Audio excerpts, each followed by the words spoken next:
Look up.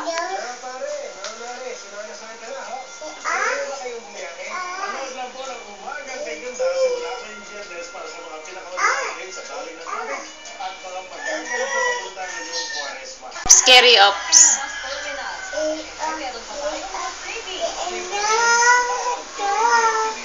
Ops, Scary Ops. Gimme, gimme. Gimme, gimme, Danica. Here na, how to dance gimme, gimme. Gimme, gimme. Gimme, gimme, gimme, gimme, gimme, gimme, gimme, gimme, gimme, gimme. Sa kaso ng pambubugbog sa aktor na si Bong Navarro. Pasado alas 9 ng umaga kanina, tumataan sa Taguig MPC si Jed Fernandez kasama ang kanyang mga abogado.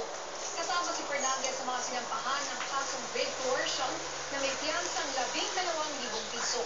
Kabilang sa mga kinasuhan ng negosyanteng si Cedric